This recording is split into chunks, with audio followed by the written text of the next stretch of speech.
So March just flew by.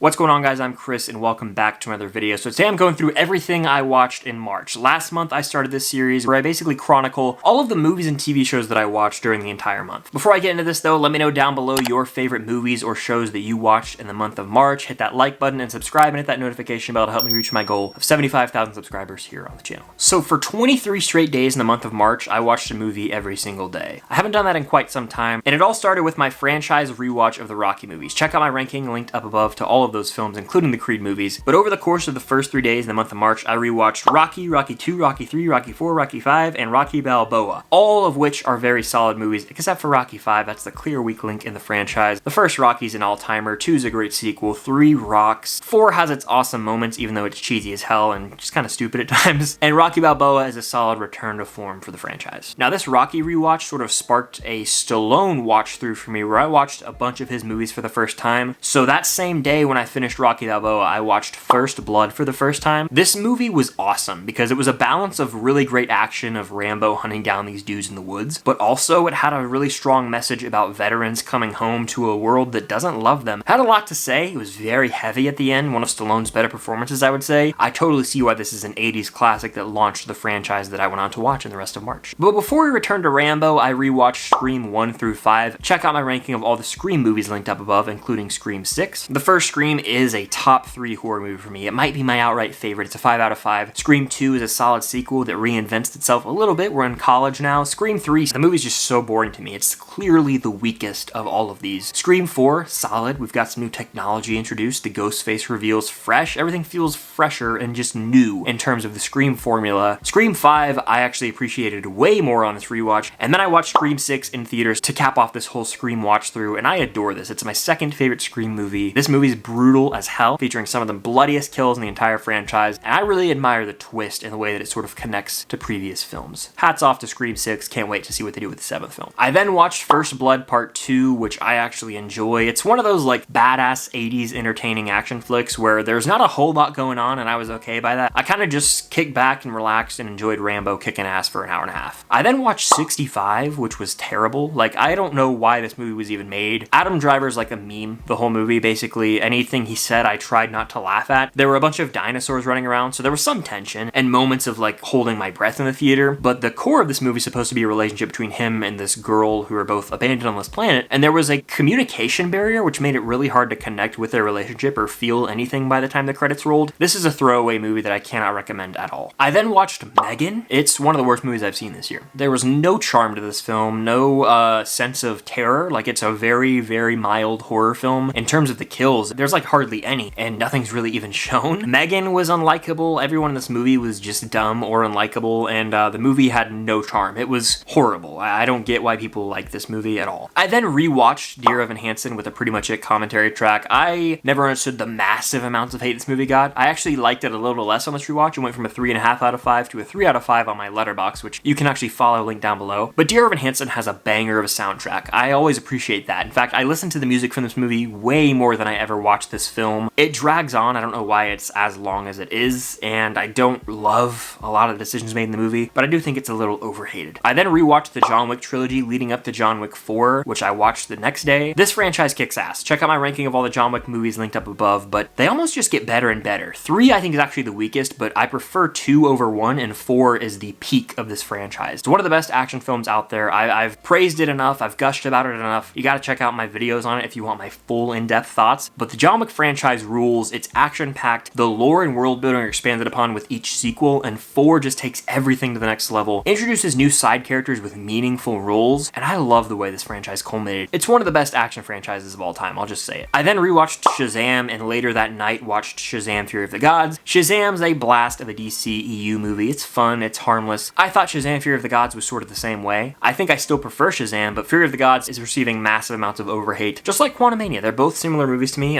Shazam! Fury of the Gods, fun. It knows what it is. If you like the first movie, I feel like you'll probably like the sequel. Rachel Zegler has a lot of charisma. I felt like she was the scene stealer here. Didn't think it was great. Had a lot of issues. It was formulaic, predictable, but I didn't hate the movie or think it was terrible. I then finished out the Rambo movies with Rambo 3, Rambo, and Rambo Last Blood. Rambo 3 starts really slow, like no direction for about an hour, but it finds its footing in the last 40 minutes, and I dug it. Rambo, aka Rambo 4, in contention for the most violent movie I've ever seen. Like, people's limbs are flying all over the place. It's bloody as hell and disturbing at times. Like, the actual subject matter is really upsetting to watch. That was something. It's a dark movie for sure, but I think it's better than Rambo 3. And then Rambo The Last Blood stunk. It's one of the worst movies I've ever seen, possibly. If you want to see my rant, check out my Letterboxd, because I kind of went in on this movie. It was horribly acted, horribly written, and one of the fastest paced movies I've ever seen, which was extremely harmful to the overall experience. I then continued my Stallone marathon with Cobra, which I thought was pretty forgettable in terms of 80s action. This whole evil cult was supposed to be like the main villainous presence in the film, and it just didn't do much for me at all. Like, we never even got names or learned about them.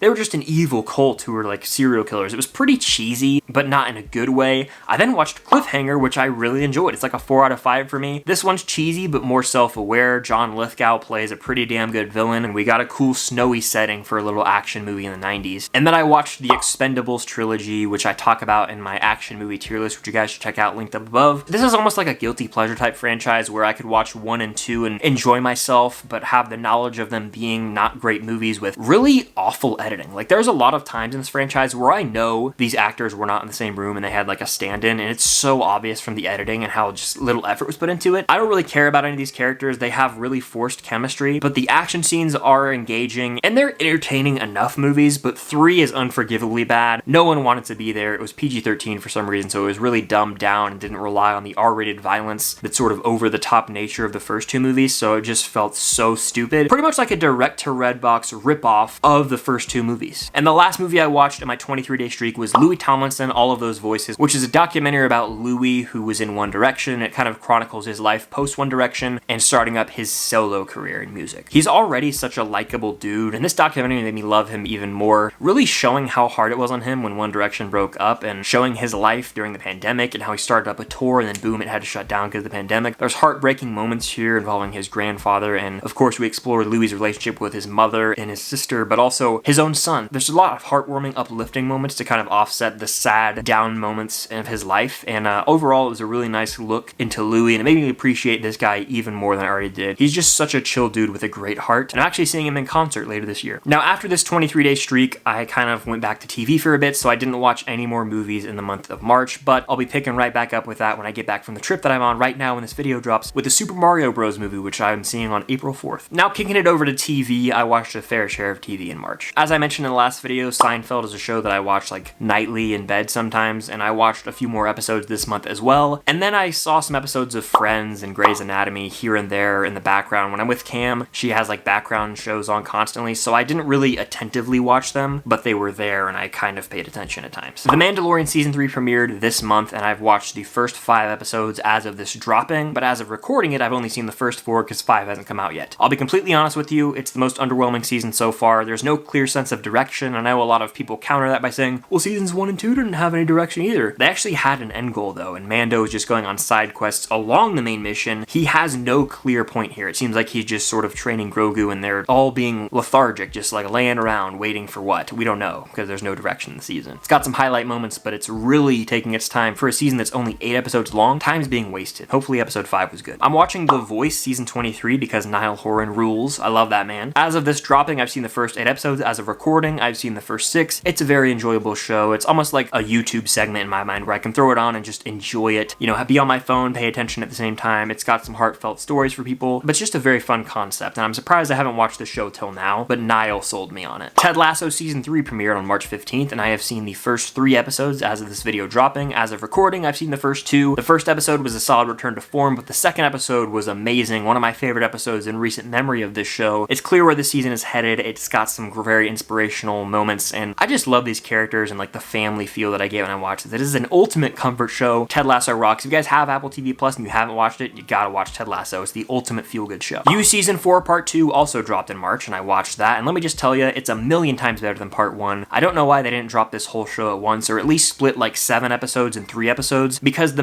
mid-season finale that left off with part 1 was so underwhelming, and the first part of season 4 was kind of a bore, but after watching the second half, it recontextualized the entire first part of the season, made me have a whole new appreciation for it, view it through a new lens, and really upped the ante in terms of tension, performances, and just dramatic stakes. Part 2 was way better than part 1. I still think season 4 is the weakest of all 3 seasons. I did just see that they're ending after season 5, which is very appropriate. This show doesn't need to go on any longer, but it was a solid ending to the 4th season. And I'm finally playing catch up on The Last of Us. As of this video dropping, I'm fully caught up on season 1. As of recording it, I have watched episodes 6 and 7. Episode 6 was damn solid. Episode 7 was as well. Episode 7 gave us more backstory on Ellie that wasn't in the game, which I truly did appreciate. There's so many devastating moments in this show that, I mean, it's hard to almost binge, but I have 2 episodes left that I'm probably watching the day of filming this. Looking forward to it. I really have enjoyed The Last of Us. For whatever reason, I just stopped watching it weekly. Love the first season so far, and I am very confident in saying I will love episodes 8 and 9. And I'd be remiss if I didn't mention that I sort of rewatched the Hunger Games movies this month. They were background noise at one point for me. Love that franchise, always have. I saw all the movies in theaters, and I'm excited for its resurgence that's happening right now on social media. Can't wait for The Ballad of Songbirds and Snakes in November. But that's everything I watched in the month of March from all the movies and TV shows. If you want to see what I'm watching on a daily basis, follow me on Letterboxd, link down below for my up-to-date reviews and just postings of what I'm watching. April's a little bit of a slower month in terms of new movies and shows. I'll still have this video at the end of April, of course, so make sure to stay tuned for that. Thank you guys for watching. What was your favorite movie or show you watched in March? Let me know down below. Hit that like button, subscribe, and hit that notification bell as I'm trying to hit my goal of 75,000 subscribers here on the channel. And until next time, I'll see you guys later.